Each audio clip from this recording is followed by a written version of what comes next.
Recipe to share with you today, and what I've got in front of me is a beautiful whitetail backstrap or loin. Just before we get into tonight's show, I want to do some introductions. My name is Jonathan Collins. I'm a professional chef, and these two fine-looking young men, it's my oldest son Dakota and my youngest son Bailey. How's it going? Good evening, everybody. Thanks for joining us. So, little note about the recipes. We've had 2 exciting weeks showing wild turkey recipes. So we did, first of all, we did the cast iron wild turkey cottage pie. So it's a cottage pie, which is a lot like the shepherd's pie, topped with beautiful potatoes. So Bailey's a bit of an understudy, and what's beautiful about this is Surefire Wednesdays are all about you. They're all about the guests, your guests in our home, and we want to teach you anything you need to learn. Now, the one thing that occurred to me today was that maybe some of you might be watching and thinking, I don't want to ask a question. I was that kid in class always where I didn't want to ask the wrong question. This is not that time. No. There are no stupid questions. Nope. I can tell you right now that before I became a chef, everything I learned kind of was the opposite. So we want to hear from you. This is all about teaching you how to enjoy your wild game recipes like you never had before.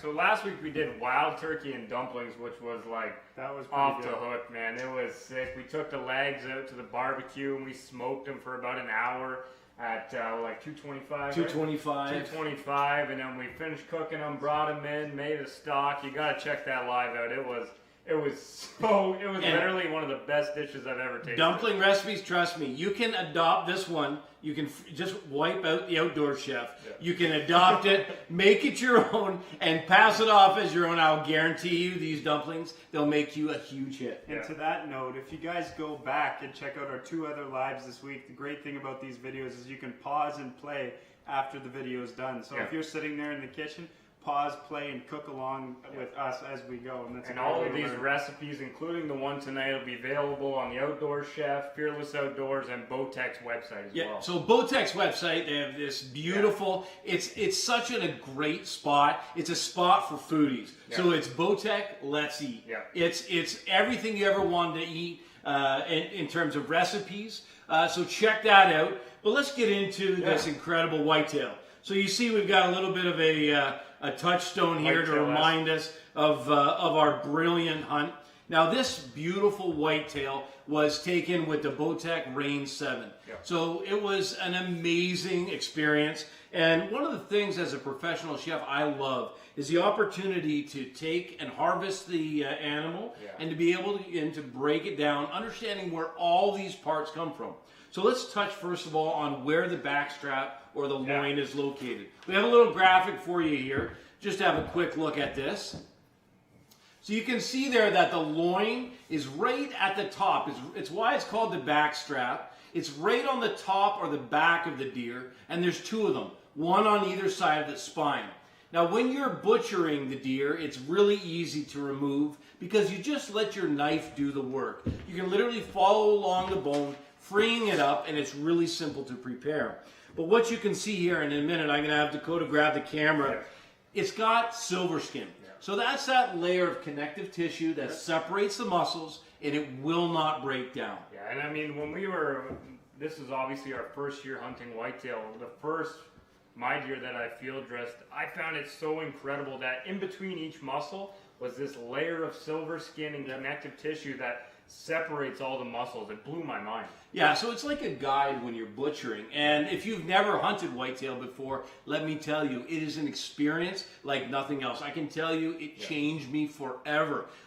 This guy that I harvested, I shot, he ended up in the river. It's an amazing story because we ended up, it was winter and it was cold and we were pulling this old boy out just about waist height in cold rushing water. We were dodging chunks of ice as we're trying to drag this deer up the bend. And I guess all the old guys we talked to afterwards, our spot was about 40 yards from a river, so I guess all the old guys told us, oh yeah, well don't you know, deer always run for the water. So if you don't know, we're new hunters. So you might say, well, why are we watching you? Well, this is like the making of a hunter. So as chefs, we're always cooking and teaching and showing people how to do things.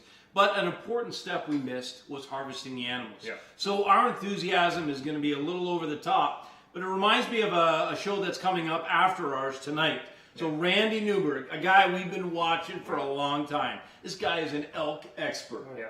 He's public land hunting advocate, you know, which we're really excited about because we're doing a public land elk hunt. In the beginning of September. So. And public lands, both here in Canada and the United States, they're part of our heritage. They're part of our right. They're called, you know, it's public land for a reason. It belongs to you and it belongs to us. Yeah. And as hunters and anglers, we're stewards of that. So we got to take care of it. And a big part of taking care of it is cooking some food. Yep. So why don't we get down to it? I'm going to start by showing you how to remove the silver skin, and we'll get right into this recipe.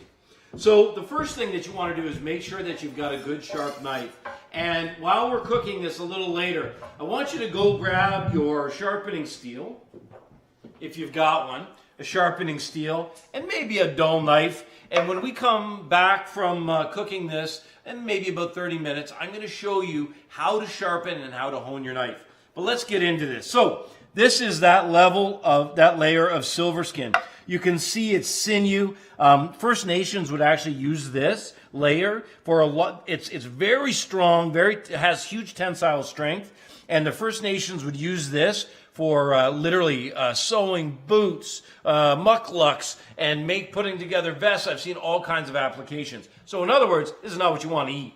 So what you do is just literally take your knife and in pieces, slide it up underneath. You can see the blade underneath. Pull up with a little bit of tension, and look at how you can just simply slide that off. Now the key is you want to make sure to take off as little of the flesh as possible. This is good. This is not good. So literally by pulling up and running it down, I can literally remove all of that silver skin. And now what I'm going to do is I'm just going to continue to work my way across this like, are you looking at the color, boys? Yes. So now let's talk about how we treated this. This was in the freezer, Bailey. Yeah, it was in the freezer, and we got back after harvesting this deer in the middle of the night. It only took us about an hour to completely break it down, get it in the freezer. But it's been in the freezer for almost a year now. A little under a year, but we just brought it out of the freezer and de-thawed it in cold water. We said it last week, but it's always important to de-thaw food in cold water. Otherwise, if you de-thaw it in warm water, the outside of the meat actually de-thaws before the center and actually starts to cook. And then while the inside is thawing out, that outside is kept at unsafe food temperature. So it's always important to thaw it out in ice cold water. Yeah, keep in mind, you have to keep it below 4 degrees Celsius. And somebody get me, what is that in Fahrenheit, 4 degrees Celsius? We're Canadian, we don't know. Yeah, so we're just trimming this bad boy up a little bit here. And you can see, now, let's have a quick look at this flesh here, Code. So you can see that beautiful flesh. And now while I have you up close and tight, I'm going to butterfly this. And the reason I'm going to butterfly it is we want to stuff this. Now, let's be honest. Let's look at this.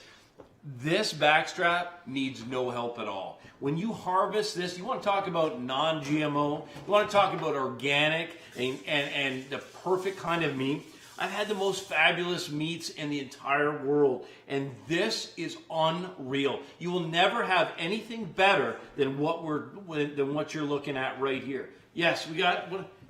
It's 40 degrees Fahrenheit. 40 degrees Fahrenheit. So you got to keep it so it's 4 degrees Celsius or below 40 degrees. So it's pretty cold. You got to keep it cold in order for it to be food safe. So let's get uptight here, Code, and let's show this butterflying. Now this is a really important technique. So first of all, you want to make sure that your knife is sharp, and you want to make sure that that is nice and flat. What I'm going to do is I'm going to take and hold it. Notice my hand is kind of concave so that I can keep my fingers out of the way. I'm literally going to do this, and I have control. Now, at this point, if I by chance slip, I'm not going to cut myself, or I'm not going to make a poor cut into this beautiful backstrap either. See the way that comes right out the center? And now this is what yeah, go ahead, buddy. Is there a reason why you're cutting it this way and not this way? Yeah, well, no, that's perfect. So if I cut it this way, then it's going to give me a whole lot less space to stuff. Okay. And I want to really stuff this guy. So just what are we stuffing them with? So we're going to do some mushrooms, some fresh thyme, a little bit of spinach. And let's see what we got here. So, oh my gosh, look at that. Spinach? Spinach. Isn't it spinach? Spinach. Where's the CH on the end of that word? Like pie, like Popeye. So you can see here. So when it was harvested, we had a little bit of damage here, but you can see that beautiful flesh. So what we're going to do is we're going to begin to develop a stuffing now that we're going to tuck in there and then roll this over top. So let's get started on that stuffing. I'm going to wash my hands and we're going to get started on that. Just a cool story while he washes his hands. Dad harvested this whitetail, like I said, almost a year ago. And it was our first, I think almost our first hunting anything. Yeah. So you can imagine it was minus 30. We're sitting up in a tree stand. I'm down in the ground blind with the camera because we're filming it. And the deer walks in. And he was at about 20 yards. And Dad drew back. And we actually had a mic right here on his chest. And as soon as he drew back, we could actually hear his heartbeat on that mic through like what was 4 layers of clothing because it was that cold. Yeah, it's honestly, it's literally like, you want to talk about an adrenaline high. It's amazing. So what we're going to do with this, the first thing I want to show you, we have this beautiful spinach. The great thing about this modern era we live in is that you can get beautiful ingredients like this just about anywhere. Yeah. So you could use baby lettuce, a small lettuce, no problem. If you get larger leaf lettuce like this, all I want you to do is just literally, Bailey, just literally pinch off that stem. And so I want you to work through, we've got a full bunch of spinach here, thank you. So literally just work on it and put that bunch right there. And then what Dakota's got, go up there and show them, we got some beautiful shiitake mushrooms. Now, if you think about some of the things that the deer eat, what I love to do when I'm thinking about a recipe is, what do the deer eat? What's going to taste good with them? And that's really true of many recipes. The things that are harvested and the things that grow, oftentimes they go really good together. Yep. So the thing about the shiitake mushroom is that stem, that's not good for anything except making a stock. Yep. So literally all you want, and I'm going to come up and show you, yep, all I want you to do is literally just take, and that will pull right out of the base just like that. This is good, and this we're going to discard. So Code's going to start running through that. Yep. And while he's doing that, what I want you to do then is we'll just slice that. Yep. I'm going to get a little bit, I'm going to preheat a pan here. And I've got a natural gas stove. I'm using a cast iron pan. So you can use any pan, but I really like the cast iron because it holds the heat, transfers the heat. It allows me to pull it off. It'll continue cooking a little bit to finish it to perfection. And like my dad was saying, you can keep these stems for a stock. There still is flavor in them. It's just if you were to cook them this way, even in a stock, you would still pull them out after. You just want to use them for the flavor. They won't break down into a nice, texture for you to eat. No, they're very tough, but let me tell you, the shiitakes, they're beautiful. They're going to be beautiful flavor carriers here. And how we come along there, babe? So if we look at the profile of what we're doing here, the beautiful mushrooms are going to have that really earthy, fresh flavor. The spinach is going to give us that really nice freshness. We're going to use a little bit. I'm just going to keep it off this board for food safety. And I'm just going to take and set this aside just for 1 minute. Give you a look at what this looks like on the inside here. You can see what those mushrooms look like on the inside. They're just gorgeous. So the thing we're going to do on the side of this is I'm actually going to take cremini mushrooms. We're just going to do a little bit of a side. So it's funny, this backstrap or loin, it's a little smaller. It was not a big deer. So as the deers get bigger, obviously the backstraps get bigger. Yep. But it's such, there's only 2 of them. And they only go so far. So when we do prepare it, we want it to be something that's incredibly special. So we've got a couple giveaways tonight that I want to talk about while the boys are doing their work here. Nice job there. It looks awesome. I love cooking like this, telling these guys what to do. We've got 2 $50 merchandise cards for the Bowtech merchandise site. So if you've ever been on there, they got cool shirts and hoodies and hats and all kinds of great gear. So we're going to be giving one of those away. So if you could please, to enter, like and share this particular feed, and then make a comment, say, hey man, I need a new shirt, my dog ate mine, or whatever it is. And then do me a favor, tag a buddy, tag a friend, someone who you think would enjoy the Outdoor Chef. And by all means, if there's anything we can do to make this broadcast better for you as we hone it and get it closer to what we want it to be, yep, put those in the comments right down below.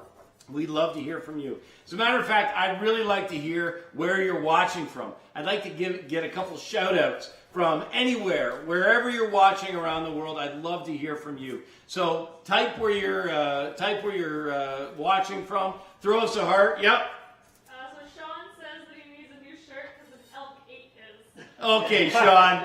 I don't know if I even... Okay, I believe it, Sean. Okay. Maybe you should talk to Randy Newberg in the next hour, right? No, okay, Sean, I love that. Let's... Sean, I don't think we're going to get a better one than that. Sean, you just won yourself a $50 Bowtech card. I love it. Part of what we love to do also is give good gear away. Hold on. Was it on you? Yeah. There's the question. Was it on you? Was it on? Because if it's on, you can have my boat. Yeah, and if you want, yeah, no kidding. We got to hear from you. What is he? Is he saying? Was he wearing it, or did he just elk chase him down? Doesn't say yet. So shout outs from Georgia. Georgia. Kentucky. Yeah. Hey, listen, Kentucky. Florida. I got roots in Kentucky. Yeah. I got a picture of my great grandmother sitting on a porch with a corn cob pipe, okay, and that was in Cottage. So if you know where Cottage is, or if you're from Cottage, that's even better. And we may be Canadian, but I got married in Georgia, Savannah, Georgia, on Tybee Island. So I was there. Yeah. I've got this pan heated up nicely now. What I always do is I just, without touching the pan, obviously, I just feel over the top of the pan. I can feel it's good and hot. There's two things I'm going to use. I've got butter, and then I'm going to use camelina oil. Camelina oil is really fragrant. This is a cold pressed extra virgin. And all that means is it's the first pressing. It's going to have a high smoke point, which I love. And the butter has a low smoke point. This has high. So the two together allows me to cook with the flavor of the butter and the camelina without burning it. Question. Yeah. What do you mean when you say smoke point? So the smoke point is the point at which literally the fat will burn. So if you think about if you've ever put butter in a pan and it's gone brown and then black very quickly. It smells terrible. Butter has a really low smoke point, where the camelina is quite high. Olive oil is high, but olive oil has a tendency to be very bitter when it burns. Yeah. So for some things like pan frying, I like to use vegetable oil, peanut oil, in this case camelina, or canola oil is brilliant too. But the reason I love camelina oil, and I don't know if you guys know this particular camelina is grown here in Saskatchewan, but you know, you see in the grocery store omega-3 rich eggs, right? And so what it actually is they feed the chickens camelina, and because camelina is high in omega-3 fatty acids, which that's all I always wondered. I'm like, are they feeding these chickens omega? How do they get it in? Well, it's incredibly nutritious. It's really good for you. Yes, Megan. We have a question from Brian. Can you do it in an oven? Can you do this in an oven? Oh yeah, absolutely. We're actually, what we're going to do is we're just going to be pan searing for flavor, build a little bit of a brown outer layer, and then we will be popping it in the oven to finish. Yep. And then from Michael, he says, what about avocado or coconut oil? Oh, avocado and coconut oil are both beautiful. The downside with coconut oil is when you heat it up, it just turns to pure saturated fat. Yeah. I'd rather use the coconut oil raw, because then it's extremely good for you. Yeah. Avocado oil is beautiful. Frankly, I love everything that comes from California. And so does my wife.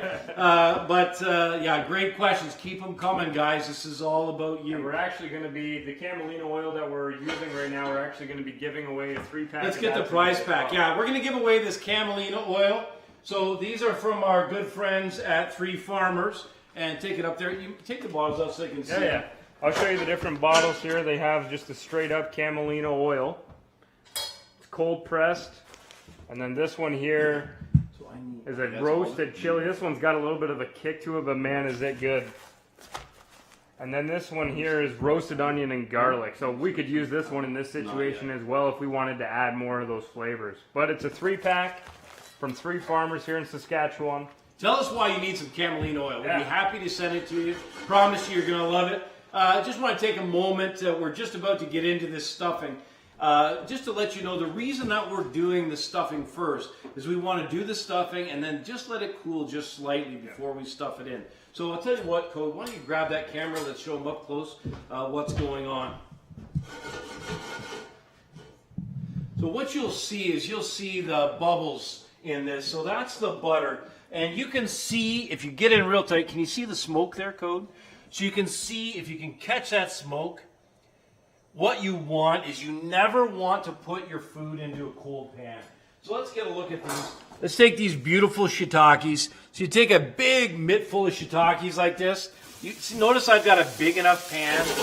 And the reason that I want that is I want to make sure to saute it. So if you want incredible flavors, what you have to do is you have to add them at every level. So what I'm doing here, getting rid of some of the water, adding some brown flavor, and that brown flavor is just caramelizing all the natural goodness. So the next thing you have to do is you want to season at every level. So I'm going to put a little bit of fresh ground black pepper. And I've got in this, I just love this. Let's have a quick look at this. I've got some of this beautiful rock salt. So this is the Himalayan salt. It's incredibly good for you and has really beautiful flavor. Code, let's get up tight on this. And Bailey, I'll just get you to strip in some fresh thyme, please. I know we've mentioned this before in the weeks prior, but with thyme or any kind of herb that's on a stem like this, all you really have to do is grab it by the top and go against the grain of the leaves, and it just all comes off real easy. So you're not sitting there picking at it like this, trying to get every leaf off. Strip it down, strip it off. If it's a newer thyme, you can actually slice up the stem as well. But this is a little more woody, so we just want to strip those off. Yes, Megan. Kimberly says, I need those for my husband who loves cooking deer and always looking for new things to cook it with. Kimberly, I think you're our first female commenter. I love it. Thank you, Kimberly. Those camelina oils, they're yours, Kimberly. Yes. We also have Justin who said, my medicine needs an oil bath. Okay, Dustin, tune in next week because we're going to give another one away next week. And Dustin, I want to give one to you. So you join us next week. So, Cole, let's have another look here. So you can see what we've got. Now look at how the flavor is beginning to develop in the pan there. And I can smell that beautiful thyme. It smells just incredible. Now what I'm going to do is, Bailey did all kinds of hard work with this incredible spinach. So all I'm going to do is just take a big mitt full of it and just put it down on top. And what's going to happen is that's going to begin, Bailey, you can put the rest of that in. That's going to begin to wilt down. Yeah, the first time I ever cooked spinach in a pan, I was surprised.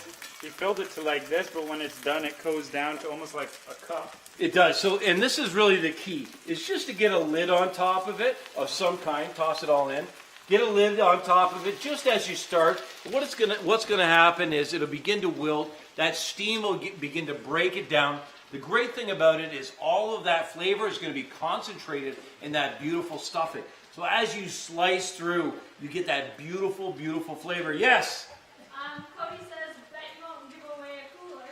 Oh, Cody, go get the small cooler in there. We have a cooler giveaway. And I'm going to tell you about it right now. I'm going to tell you about it now because I'm not going to give it away. We're going to give away that cooler at Bear Camp. We're at Bear Camp 2 weeks from now. And, yeah, thanks, babe.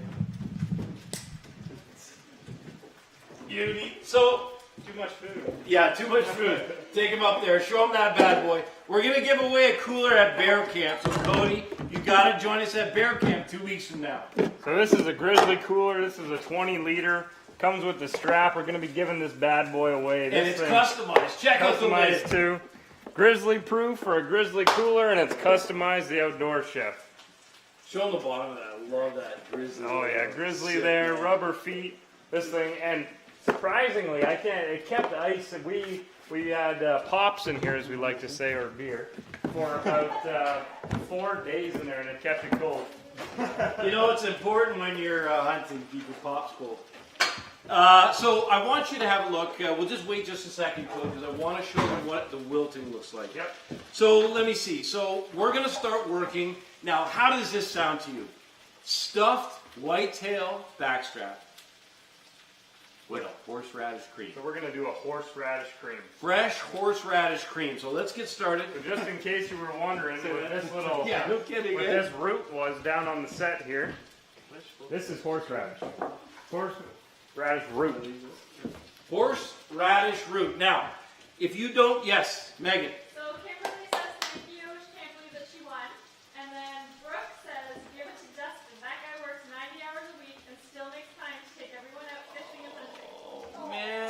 Dustin wanted oils? Yeah. Okay, Dustin. We'll get you some oils. Listen, if we've called out your name during this broadcast, I want you to do me a favor. I want you to go over, send us a message. We're going to need to communicate with you and get your information.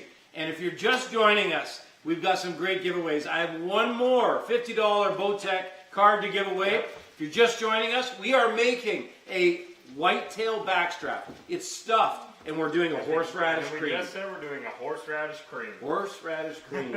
So horseradish, yes, yes. So Sean said, sounds like Dustin is the man, and Brooke wrote again, P.S.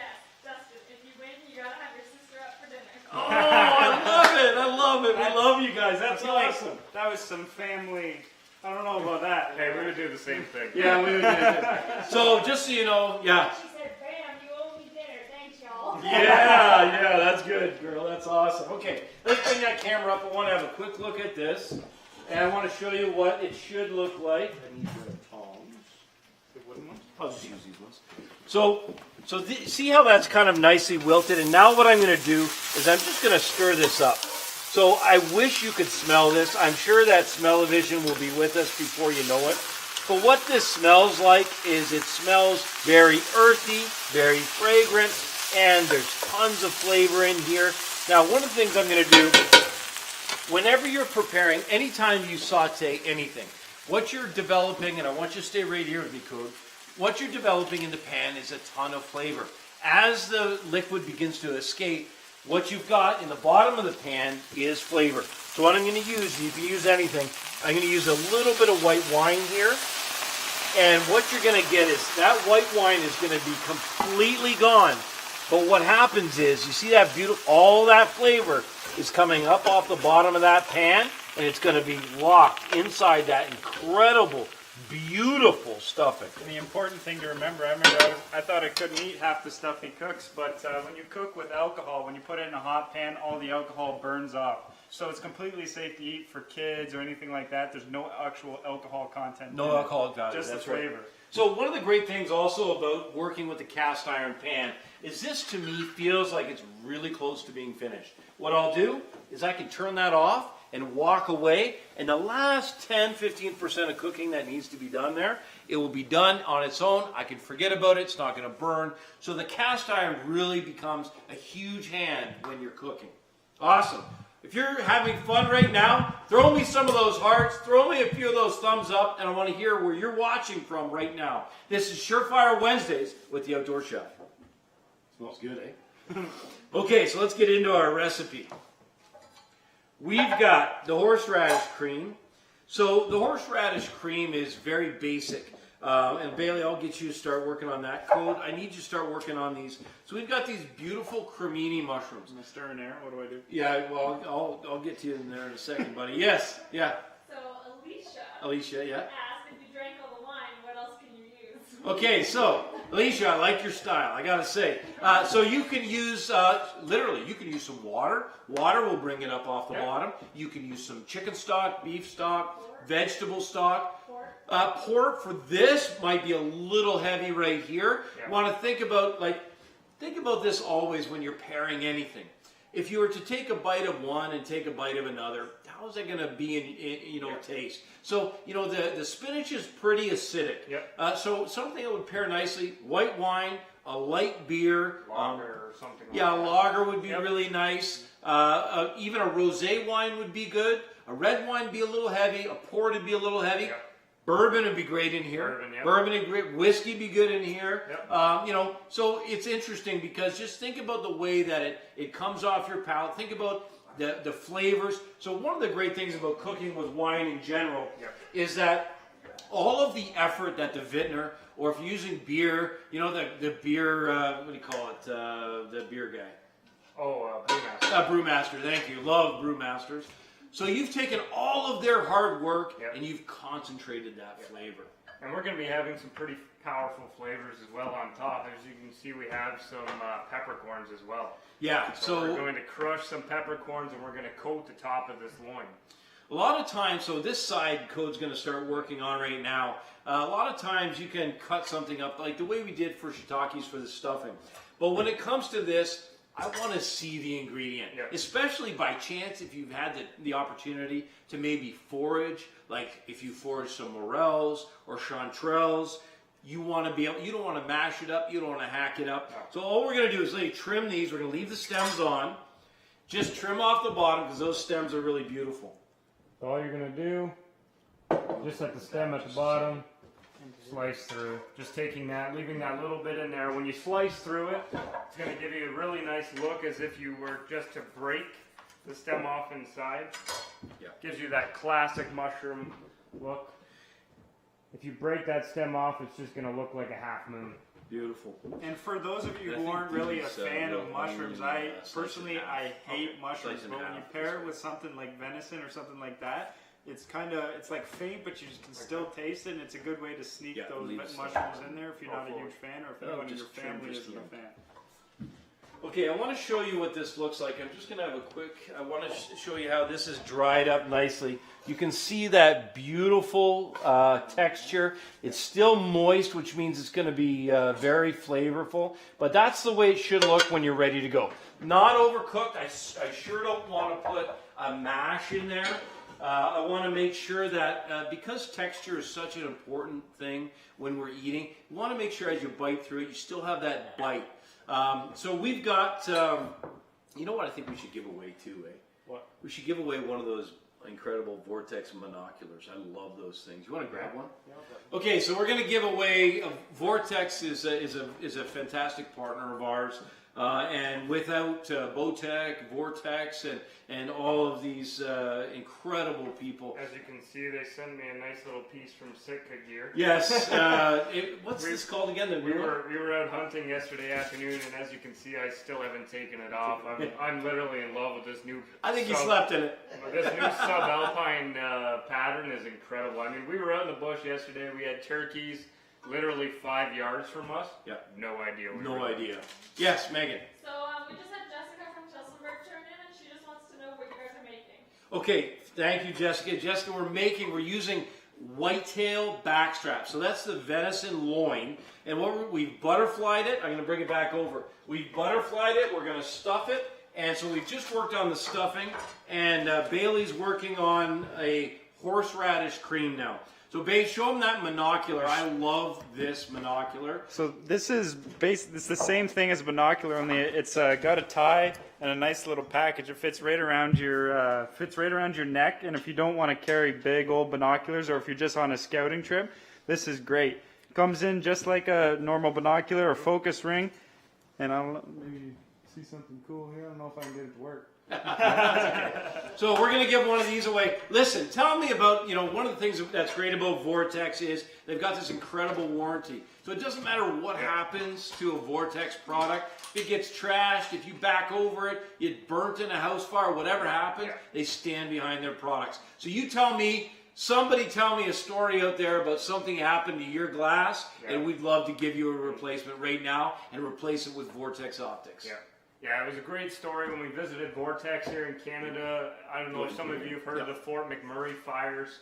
They were just tragic, and they had at their office there, they had bags full of Vortex optics that had been burnt up in people's houses, and they were replacing all of them, not because of any special treatment, but just because of their VIP warranty.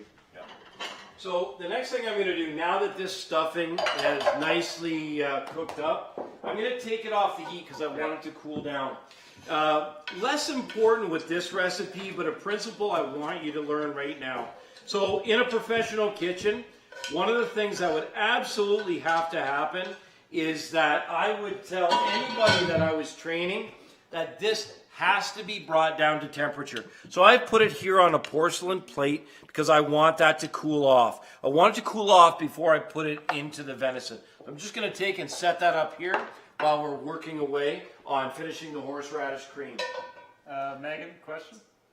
So Wayne says howdy from Texas. Hey, Wayne. He said Arlington, Texas. He just got a Bowtech Carbon Icon, so Oh. he needs the Vortex. Yes. And then we had Brooke, who said, OMG, wasted the assist. I need to buy.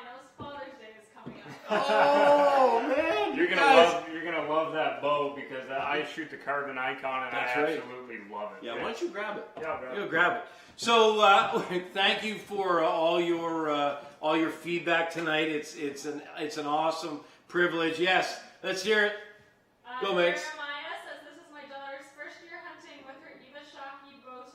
Oh. One of those would be great for her. Today is her birthday. Oh my God, that's so unfair. What's her name? What did I miss? What's her name? I don't know what her name is. Okay, Jeremiah, what's your daughter's name?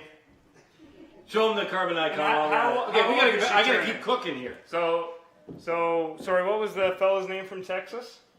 Wayne. So Wayne, I hunt with the carbon icon as well. Actually, when we head up to bear camp in about a week or so, Yeah. That's when he's gonna be hunting. I'm up for the first shot, and I'll be our setup's at about 40 yards to our site, and I'll be hunting with the carbon icon as well. That's if he doesn't miss the first shot. Then it's my shot. I never miss with a bow set. You are hired. Okay, we gotta keep going here. Yes. Jeremiah's daughter's name is Kayla Kayla Ann. Ann, we would be happy to send you this binocular, dear. We want to say happy birthday to birthday. Oh, really? It's her birthday. Oh, okay. So happy birthday from all of us at the Outdoor Chef, from Bowtech. We love the fact that you're hunting. Love the fact that you got an Shiitake bow. That's awesome. That's a sick bow, and we wish you the very best. Make sure to message us, and we'll get you that binocular. Everyone who's won something, make sure to message us your address, name, so that we can get it off to you. Yeah, and also when you get your giveaway from us, make sure to take a picture or even just write a post. Let us know that you got it. Yeah. Let us see that you got it. Let's see what you're using it for. Tag us in any photos that you take with it. We love to see the stuff that you guys use it for. As you can see, we love to give stuff away, but even more, we love to see your guys' stories. It's one thing.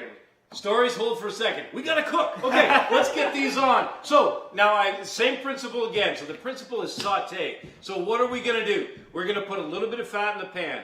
So we got some butter, we got some of the camelina oil, which I'm gonna put in, and I'm heating it up. And these mushrooms are going to be for the side dish. So literally, I just want to get these ahead. You can see I've got that just on low, and so the butter is bubbling away. Now these mushrooms are going to go in, just like this.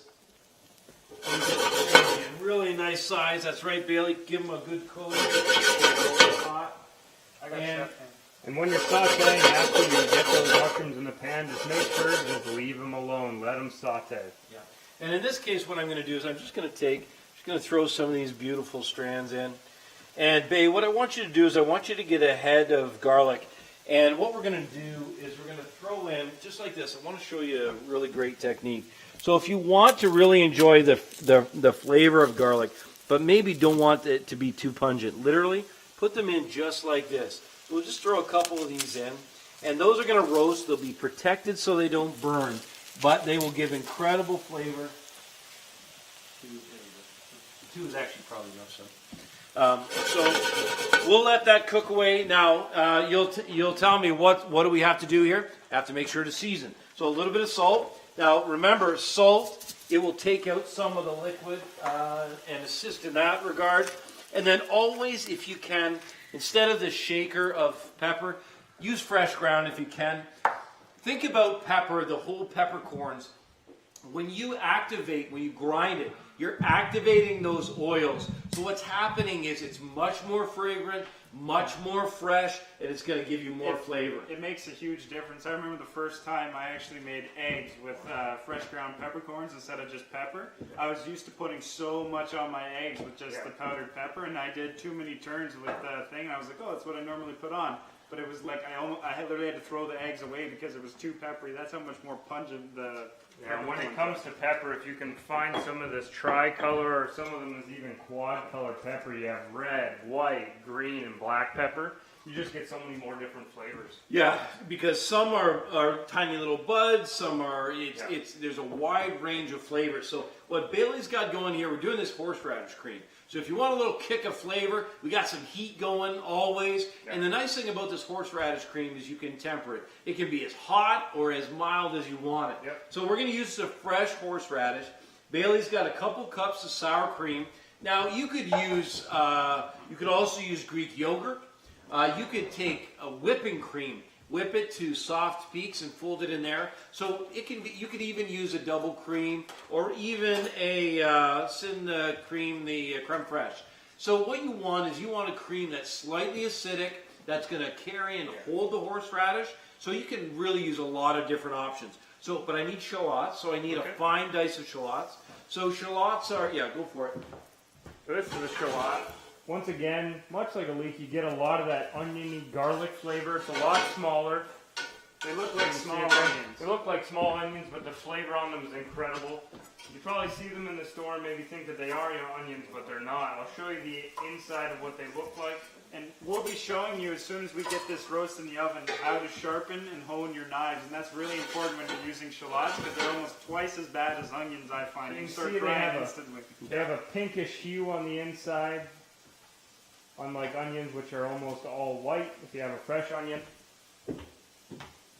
So what I'm going to do is I'm literally going to begin to peel back this horseradish. And if you can see what I'm doing is literally just taking a knife, and if you don't want to, use your finger like this, you can just put it flat on the board and literally just slide down the side. You can use a peeler to do this or a paring knife. And all you want to do is just take off that brown outside. Megan, any questions? Do you have any questions at home?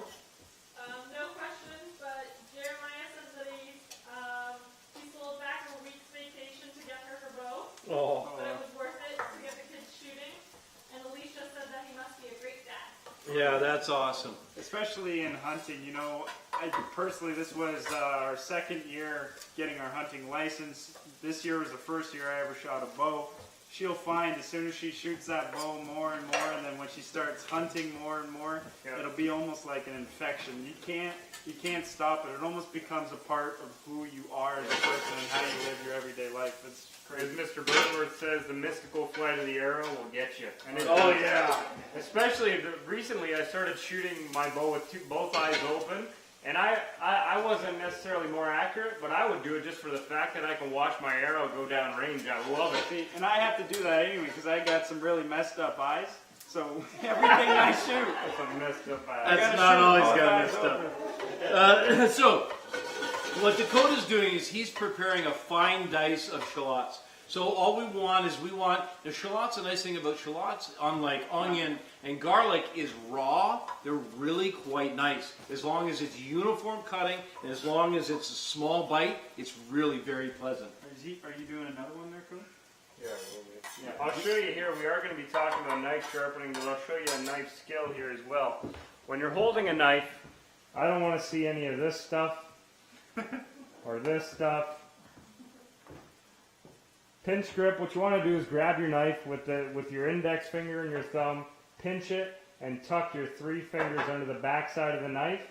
And then what you're going to do is this rolling motion. You do back here. A knife is shaped like this for a reason, so that when you're cutting, it rolls like that, and you never have to leave the board. A lot of the time when you're doing this, especially with onions, is that what you're doing when you do this is you're breaking the cells. That is the reason that you cry when you cut onions. What you're doing is breaking those cells. So if you don't have a sharp knife, once again, breaking those cells, and especially if you're doing that. What I want to do and why I want to come off here is that I know a lot of people, me, I never do. The technique of doing small dice. Okay, so hang on to that for a second. Okay. Babe, come on back here. I got to get the stuffing on because I got to get this on, otherwise we're not going to get it done. Randy Newberg's going to be on at 10 o'clock Eastern. 10 Eastern, 7 Pacific, and I don't want to be cooking right up until his show starts. So don't miss Randy. If you don't know who Randy is, and I'm sure you already do, Randy is an elk expert. He's a conservation and wild, public lands. He knows public lands like just about nobody else. Actually, it's a real inspiration. Like the back of his bow. Yeah, like the back of his bow. So you can see we've got the beautiful backstrap here. What I'm going to do is I'm going to a little bit of salt. So I want to salt the inside.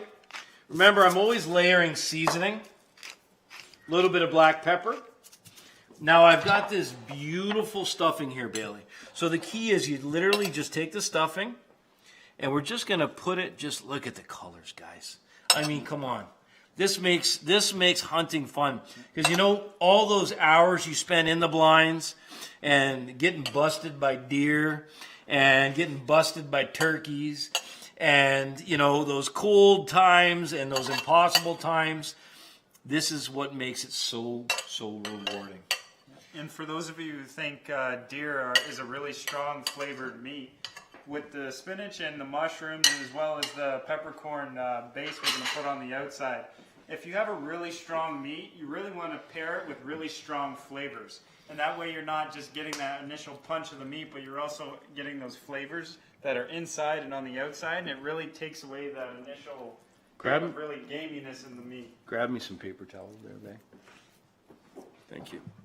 So now we've got this beautiful roll going here, and this part I'm not going to rush, okay? I want you to see this, and I want to teach you this technique. Now, a lot of times, you know, I have a huge, in this case, wrapping this right now in bacon or prosciutto, it would be really, really beautiful. But if I want to avoid some of that super heavy fat, there's a couple techniques I can show you. Now, you can tie this individually, okay? You can tie each one and go down about every inch, and as you do, bring it together. But what I want to show you is literally, so when you tie this, go around once, like you would a normal tennis shoe, and then go around a second time, so that when you cinch that nice and snug, see that? It holds.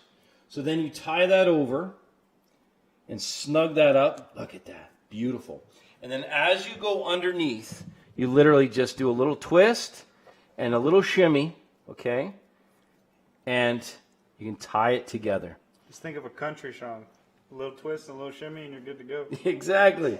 Or do that a little slower there so you can see when you go to that loop. Okay, so I'm going to go like this, loop it, drag it under, and then I just literally cinch it over. And this is the part, Dakota and Bailey, where you just take your time. You want this to be just right, and this is something anybody can do at home. Remember, all I want to do here is I just want to keep these flavors together. Wrapping them with bacon would be a brilliant idea. But what we're going to do with this and topping it with the black peppercorns, I don't want to have anything on top of it. And I also want to do some really healthy recipes. I can't even tell you how healthy this would be with the mushrooms and the spinach and the protein and this incredible backstrap. This is a winner.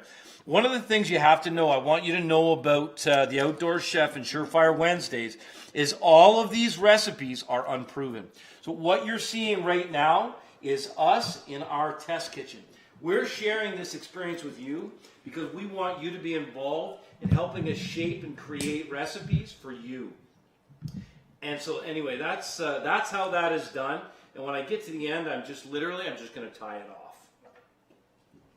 And it looks amazing too. I mean, it's not just practical, it's really nice looking.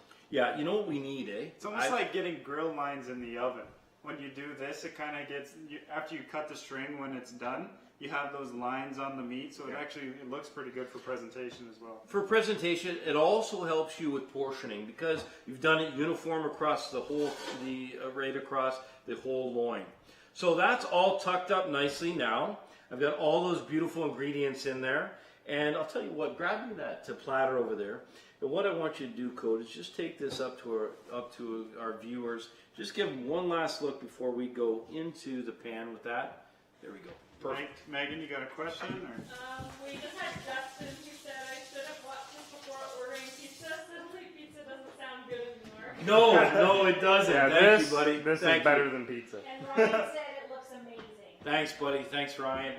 Pizza's never a bad idea. No. Okay, so I'm going to pull this out of the way. Food safety, just a little quick note about food safety. So I've used raw meat on this now. If you use a mixture of 1 part bleach to 10 parts water, that will sanitize this, you wipe it down, and it's food safe. So you don't have to worry about wiping it again. It's good to go. I think a cool recipe, I just thought about that with that question. We should make a venison pizza. Venison pizza, you know where we'll do it? Listen, we're going to do a bunch of these on the barbecue at our outdoor set. What we'll do is we'll do like venison, we'll do like a focaccia with venison on top of it, and we'll do venison pizza as well. I love it. What's a focaccia? It's bread. Okay. So now, like we said, listen, if you're just joining us for this stuffed whitetail backstrap with a beautiful horseradish sauce, which I promise we're going to get to, One of the things, you know, the outdoor chef is all about you. Yeah, didn't put camelina? Okay, so I put butter in there, no camelina, so what do we got? You're still good. We're good? So the butter browned, adding the camelina raises the smoke point. So what I've done is I've got a cast iron pan over here that we're heating up because the one thing you always want to do is you want to make sure your pan is hot. So like I was saying, the Outdoor Chef and Surefire Wednesdays and Bowtech is all about tailoring these experiences for you, for making it a more enjoyable thing. You know, hunting is, like Bailey said, being a hunter, an angler, an outdoors person, it's not something that we do. It's who we are. Yeah. It gets into your DNA. It gets into your veins, and it drives you in different ways that, honestly, I was not expecting. I can't imagine after 25 years of this. I've only been doing it 2 years, and I find it hard to work. I can't think of anything else. We'll come inside from our garage, and we'll find, it's not uncommon to find Dakota standing here with a cup of coffee staring in the backyard, and it's just grass. And he just stares at stuff walk by. He never cuts the grass, but just watches it. No. So what we're going to do now is we're going to kick it up. Just before we do, Megan, yes? Ryan says about any grouse recipes on the agenda. Grouse? Yep. Yes, we hunted grouse. We got a couple dozen of them up north in the fall. On a bear hunt. On a bear hunt. No bear. Lots of grouse. No bear. But yes, thank you. Yeah, grouse. We and maybe at bear camp. I'll tell you what, Ryan. If we get a grouse at bear camp, we'll do a grouse. We'll do Ryan's bear camp grouse because I've wanted to do one by the fireside so badly. So we're gonna be taking some wild game up with us to cook by the campfire. So and if you want to try grouse something while you wait, if you go to Bowtech's website, like we said, and you go to the recipe portion, we actually did a recipe with rock dove. And I'm sure you could adapt that and maybe just give it a try and see if that works out and let us know. So if some of you don't know rock dove, I found this out at the time as well, it's just your common pigeon. Yeah. Now, we didn't go walking into the city and shooting pigeons off a building. No, we weren't on Fifth Avenue picking them off. No. These are farm pigeons who are well-fed. They eat corn all day. Yep. So what I've got, I want to keep going here. What I've got is you've all seen it. This is that beautiful pepper mix. Just take that up there just so they can see it. It's that beautiful. Come off and show you grinding it. Look, there you go. So it's that pepper mix, and what I want to do is, you might think, well, that's going to be a lot of heat. Well, when you saute it, when you crush it, and when you heat it up, it mellows it right out. But it is a beautiful flavor. So Code's got it in a mortar and pestle. If you don't have a mortar and pestle, let me tell you something. For Surefire Wednesdays, you're going to need one. And I mean, here in Canada, you know, home defense isn't exactly a thing that we're allowed to do, but if you accidentally walk into the kitchen and need to hit someone over the head with something, the mortar is definitely something you want to use. I mean, okay, get grinding. We got to get serious here. Come on. Okay, so I've got salt. Salt's going on. And so it's moderate amounts of salt, a little bit on the inside, a little bit on the outside. The one thing that the salt does, as you know, salt seasons. And one of the things that salt in this case is going to do is really bring out that beautiful flavor of the white-tailed deer. Smells it. I can smell it from here. So by using the mortar and pestle, what Dakota is doing is he's heating it up slightly. He's crushing it up, but we don't want to make it a powder because you might say, well, why didn't you just use the ground pepper on top? You wait and see. I'm going to put a significant amount on this, and the flavor finish for this is incredible. So my mushrooms are done. My pan is smoking hot over here, so you got to hurry up. Perfect. That's good. Grab the camera, and let's show them how this is done. Here, Bay, hang on to that. So I'm literally going to take... and I'm going to put these out on my board and just kind of spread those out a little bit. And I'm going to take this bad boy and I'm going to roll the top right in. And what I end up with is this. Now come on. Come on, throw me some of those hearts. I need, you know, we gotta talk to Facebook. We need like some type of a symbol for chefs. Should be a little chef's hat or something like that. So the pan is hot. Now literally what I'm doing is I'm going to take this over and this is going to go into the pan, presentation side down. That's going down. I'm going to press that. Now you're going to want to turn it over and look at it. I want you to leave it alone. That's got to cook like that for about 5 to 7 minutes before we turn it over. I'm just going to wash my hands with it. Megan, question. I have a question. Why don't you put it on both sides? I don't know. Ask that. So if you put it on, you could put it on both sides. So what I want to do with this, so I want to have an accented heat. So what I would do, if this was, for example, if it was a beef tenderloin, which would be more like this size, then going all the way around with pepper would be quite nice. But because the strap is quite thin, it's going to be more than enough flavor just doing it on top. Plus, it's going to look really sick. Yeah. Okay, so that's done. Now listen, I want to do a little bit. We're going to finish this up. Let's get down to this. So bay, yeah, we got to grind some of that in there. So if you don't have a microplane, this is the next purchase for you before next Surefire next week. I want you to pick one of these up. Microplane gives you a really beautiful, extremely fine shred. So whether you're doing garlic, or in this case, the what's this called again? Horseradish. Horseradish. Sorry, I need a drink of water here. Doing horseradish. How much? Just keep going. Do a little bit. Let me see the bottom of that. Beautiful. But what I want you to do is I want you to do a bunch, and I want you to take it up and show them what it does. Are you going to come to me? I'm coming. Come to me. I don't come to you. So what this is just almost like a cheese grater. There's tons of little holes there that grind it. And as you go, it just shaves off whatever you're grinding. You can do this with almost anything. I do it with ginger for like if you're making shakes or anything like that. If you just keep going. Oh man, that smells incredible. Yeah, this definitely has an interesting smell. I wasn't expecting it to smell like that. Yeah, it smells fantastic. So let's have a quick look here. You can see now, I'm going to break my own rule, but I want you to see how incredible this looks. Sorry, buddy. Literally, I'm just going to just tip it up. Look at that. That's what we want. I'm telling you, if you're a hunter, you can get restaurant quality, 5-diamond, 3 Michelin star food, and it's effortless. A little bit of your favorite ingredients, and you can, like Mr. Shockey says, eat like a king. You can eat like a king because you're eating organic. You're eating some of the finest meat that you'll ever be able to get. So we have another $50 gift card to give away. Yeah. So let's right now, if you can do me a favor, like this broadcast, share this broadcast. Tell me why you need a new shirt. So we had some guy, what's his name again, who had his shirt eaten by an elk. Likely story. That's okay, yeah. We love that story. Tell me why you need this $50 worth of Bowtech gear. And if you don't mind, tag a buddy, tag a mom, tag a sister, friend, and let them know about the Outdoor Chef and Surefire Wednesdays. How's that coming along? That's perfect. So fold that all together. And the next thing we want to do with that is we want just a little bit of salt and pepper. And a little bit of the camelina. Yeah, it's hot. No, I touched my eye. Oh, good luck. Yeah, He's gone. Yeah, I forgot to use it. Using pepper spray. You want to go wash your hand, your eye out? Okay, so let's keep things rolling. I want to teach you a little bit about knife sharpening. Okay, go wash your eye out. We got one down. Man down. Man down.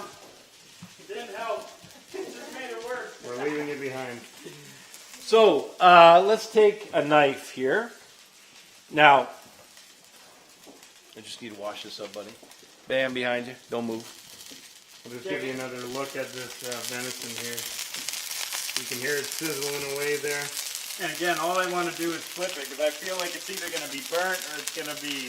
Actually, you know what, babe? Now you can probably flip it now. It's probably been long enough. Let's use that pair of tongs right there. Keep in mind that as gently. that peppercorn is down there, Just roll it over. it's toasting all those peppercorns. Oh yeah. That's money, folks. Look at that.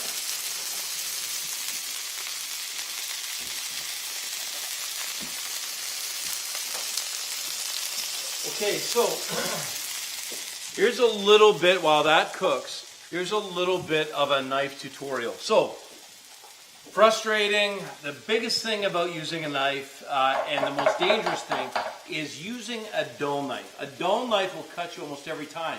Because what it's doing is that edge is rolling off the food instead of slicing through it. Hold right there. Yes, Megan? So we had Justin say he needs deer for his wife so she can go hunting for the first time. Oh, nice. And he had originally tried to get the binoculars for his little girl so she could go hunting for the first time. Oh, nice. Justin, you're a good man. And since your wife is talking to you, I feel like you should give it to him since Okay. we need to get women hunting. We need to get women hunting. Yes, yes, we do. Yeah, Meg. And then Jeremiah said, off the cooking subject, do the schools in Canada offer archery in schools to get the youth involved? I would say, not that I know of, you did in public school? Yeah, in high school. In high school. So archery is available at the public school level. And as far as Justin, thank you.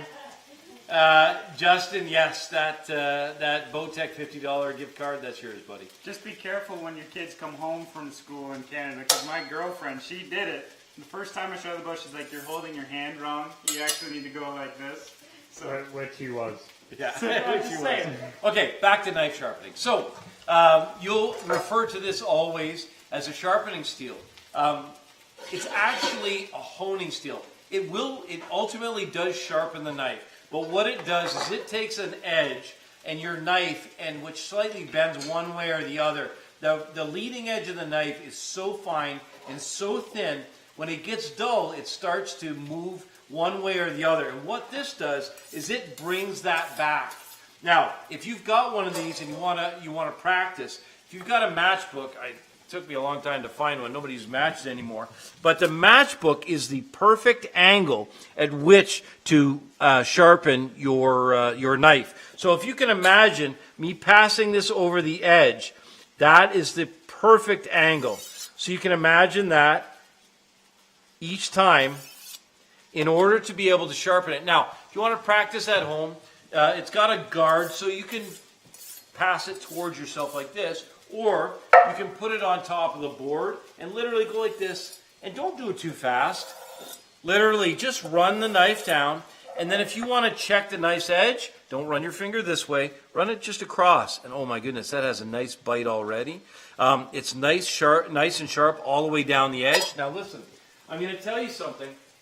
Next week, I'm going to do a more in-depth knife sharpening tutorial in which I'm going to use a whetstone. So a whetstone, when the honing steel won't get the job done, what you're going to want to do is put it on a whetstone. So get out your axes, get out your buck knives, get out your kitchen knives, because I'm going to teach you how to do it. It's easy. You can do it yourself whenever you need to put a new edge on your knife. So how are we doing? That's cooking beautifully. We got our side. We're rocking there. Where's the recipe? I can double check the recipe. There it is right there. So this smells, did you put salt and pepper in this? no. Okay. So salt and pepper in there. And then, so we're going to put lemon in. So the thing about lemon is lemon really has two really key important components. The yellow on the outside is the zest. The zest is where, like if you got a lemon oil, the lemon oil comes from that zest on the outside. It's where if you take a lemon and rub it in your hand, oh my God, it smells incredible. It's because that's where all that beautiful fragrance is. So there's a couple things I want to do this. I want that fragrance, which is when we go back to the zester. Is this again? And that also wants some of the acidity. So we're going to use some of the juice and some of the zest. I'll move you over here, put you to work. Thank you, son. Now, do we have any questions while we're just wrapping this up here? Now, what knives do you use? So I use Zwilling. Zwilling is it's actually the oldest corporation in the world. Good German steel, hard as nails, and the beautiful thing about it is that if you buy, listen, you can buy inexpensive knives, and I promise you, you'll be buying them again and again and again your whole life. A good knife like this chef's knife, this is 8-inch, I believe, or 9-inch.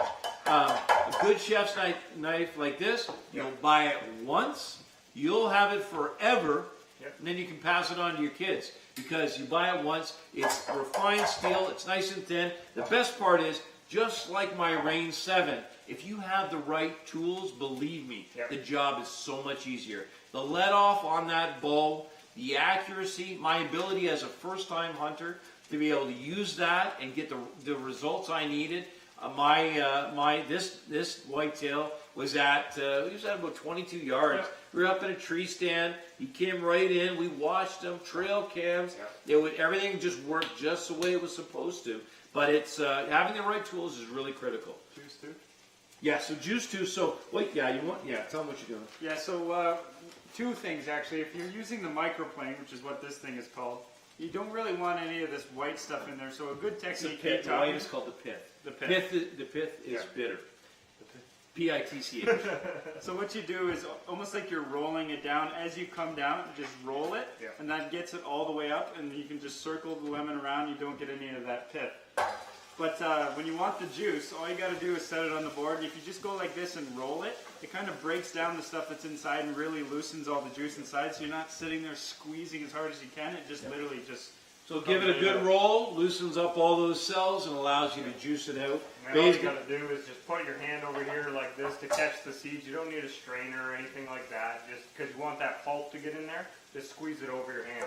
Okay, so that has to go in there. So make sure you don't have any cuts. Yeah, and this That sucks. we're going to use our good friends at Kintor made this. Look, are you looking at this? This is the best part of being the chef, man. You get pieces of wood like this. This is awesome. That's my favorite board because my nickname's Sasquatch, and I think that looks like a giant, Put about half giant in. foot. Put about half in. Perfect. Okay, give that a really good stir, bang. And when it comes to knives also, you don't need to buy 10, 12, 15 knives. All you need in the kitchen is a chef's knife, a serrated knife, a bread knife. So you can see here, this is a scalpel edge knife. As you know, it is a bread knife, or you use it for soft vegetables. I use it for bagels. And bagels, and then a paring knife. And then you can do any job you need to do in the kitchen, just with those three knives. I'm going to get you to move this. Yep. And I need those shallots to finish up the sauce. Okay. So I'm going to take those. Now, he did 2 shallots. One of them I'm just going to put in the side of the pan here. Because remember, every time we saute, we develop flavor in the pan. Now, I'm not going to leave that flavor in there. I'm going to see what I can get off the bottom. I'm going to show you what I'll get. We'll move that out of the way. Then we'll get this set up for plating. So just to review, this is the backstrap or the loin of the white-tailed deer. And of course, white-tailed deer are kind of a beautiful story here in North America. There's that loin. So it's what you get, and some of these things. Let's talk a little bit about what we have coming up. So we've got some outdoor sessions coming up where we'll be roasting. I kept one leg whole, so we'll be roasting that leg whole. We've got the ribs. We kept the meat on because we're going to show you how you can do a beautiful kind of a spare rib. And let's have a look at this now. I think this is ready to come out. There's a couple of ways I can test. Now I can use an instant read probe thermometer, and I'm just going to turn this over a little bit. Get nice browning all the way around, or I can just kind of feel it. I feel it's still kind of spongy, so we're going to keep roasting that away, and we'll be finishing this up shortly. So let's get some of our beautiful mushrooms out here. You know, part of the great thing of working with any food, presentation is a big part of it. So we want to make sure that it looks really beautiful. It's also nice to put all your food on one big platter so you can just carry it right up to the table for the family. Especially with a family as big as ours. We actually had to buy 2 dinner tables and put them together so that we could have one long dinner table so everyone could sit together. So we got some beautiful mushrooms there. And I don't want to jump ahead. One of the key things finish put those on there for me, Ben. One of the things that you have to do when you work on proteins like this beautiful backstrap is you have to make sure that to rest it. And you have to rest it off the heat. So we're going to pull this off.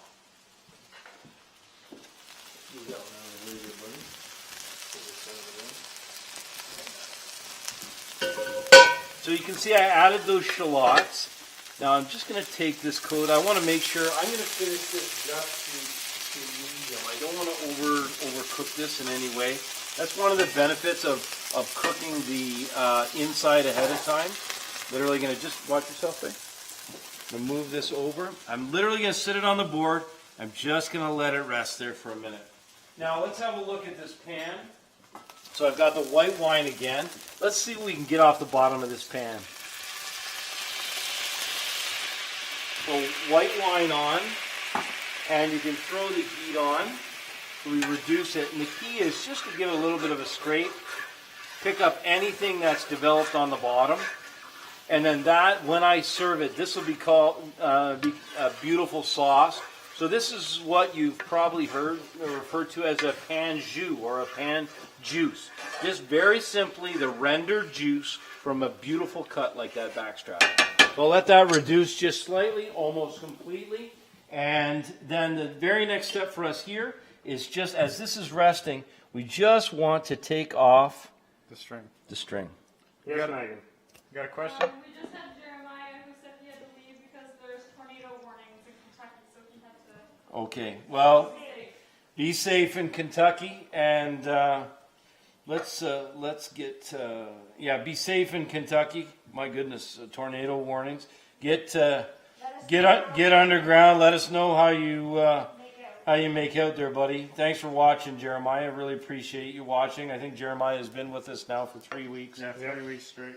So I'm just going to gently take this off. Actually, Bae, can I get to do this properly? What you need is you need a pair of scissors. So I'm just going to grab some scissors. I don't want to rush this. So literally just take and snip and snip just like this. You can hear that pan sizzling away over here. Yeah, and it opens right up just like that. And then literally we'll just take and roll that off and just set that. Just pull all of these strings off. So double check and make sure you get all of the strings off. You can see the nice thing about the way the protein shapes up. Any protein like this is going to kind of hold its shape and firm up for you. So that's why we tie it. The other reason that we always tie it is to make sure that we get uniform cooking. So I'm going to just take this and we're going to get the slicing knife out. Check our edge there. It's nice and sharp. Just take a quick, this is, you'll see chefs doing this all the time. It's just, again, to bring up that edge, just to make sure it's good and sharp. Now, I would like to let this wait just a little bit longer, but I see we've gone for quite a long time now. So I'm going to take, let's slice this up here, Code. Have a look at what we've got going on inside. Oh, look at that beautiful pink. And I'm going to do about 1-inch slices. Right around where the strings were tied, like you said earlier, it's great for portioning if you tie it up like we did. It's almost like you got preset measurements of where to cut. So then what I would do is I would take and I would literally put this on the board and I would turn these around and serve this just like this. So you have a kind of perfect rare inside and a beautiful, beautiful stuffing on the inside. So with a cut like loin, you want to make sure that you don't overcook it. Now, keep in mind that if you want well done, by all means, cook it to 150 degrees, but just make sure to rest it. Make sure you keep that stuffing nice and moist so that it does look really beautiful. Garnish with some of the other fresh ingredients. And then what I've got here is the pan sauce. And what I'll do, Bae, is just literally, when this goes out to the table, literally just take this beautiful pan, and I'm just going to come up here. I just want you to look at the color. Can you see that? Yep. Look at the color of that. That is going to do a couple things. So It's like gravy. it's like gravy, but what it is it's more flavor, and more importantly, it's hot. So if I put this on as it goes out, what's going to happen is that it will keep the meat warm, especially if it's been sliced, and it's going to add a bit more flavor. Those shallots, they smell incredible. And remember, I deglaze this with that wine. So what's going to happen is, again, flavor. We want levels of flavor every time we're cooking. We want to make wild game as palatable as possible. Now listen, I got to tell you something. I gotta thank just a couple people before we go away. Grab that big board right there. So, where would we be without our nanas? Our nana, are you kidding? Look what she does for us. This is to get us through the warm-up and after the show. This is her banana bread. This is an incredible secret recipe. I don't think she's ever going to let me share it, just to let you know. We'll share it soon. But thank you, Nana, for bringing banana bread always. And thanks to all of you for joining us. If you do us a favor and share this with your friends, with hunters and anglers, keep in mind the Outdoor Chef is all about making everything from foraging to fishing and hunting. And yes, Cindy.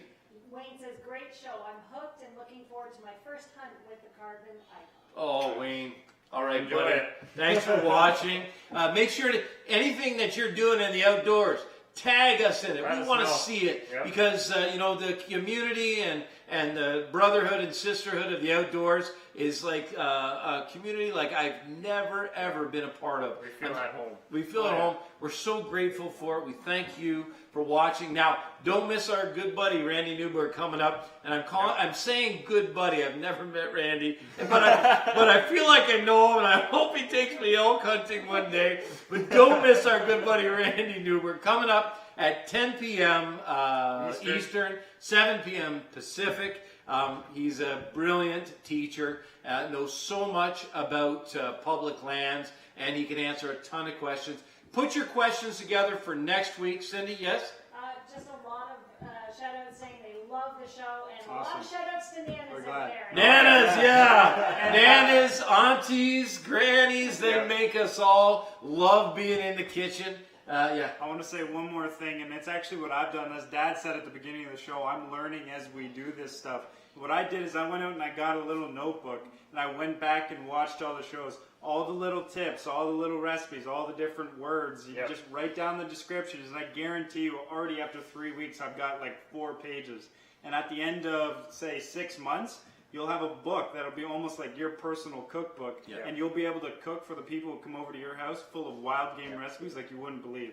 And try that and you'll see the results. And I know what we're going to do eventually is we're going to have a cook-off here. Yeah. We're going to have a cook-off, so all you guys better be taking notes. We're going to cook off, and you guys are going to cook off too. And you'll have to judge us. You'll have to judge us, and you'll send us in all your dishes as well. So be sure to... send us your dishes, absolutely. So a couple quick housekeeping things. Our 2 shows are The Outdoor Chef and Fearless Outdoors. Find us on Facebook, Instagram, Twitter, YouTube. And check us out. We're on My Outdoor TV. So when you go to My Outdoor TV, if you haven't been there yet, please use the promo code Collins. That's our last name. Use the promo code Collins and you'll have that first month free, right? Yeah. Oh no, for 99 99 cents. Yep. Yeah. We'd love to hear from you. Keep adding comments down below. Ask us questions. We'll get to everyone. And until next week, thank you for watching. Thank you for watching. Thank you. Yeah, and we'll see you next week. And as Coach shutting this stream off, I want to tell you, don't forget, 2 weeks from now, Bear Camp. Be there. It's going to be awesome. Oh, yeah, let's get dinner. Yeah. This is perfect. We made this. Now we can eat this while we watch Randy. Yeah. Yes.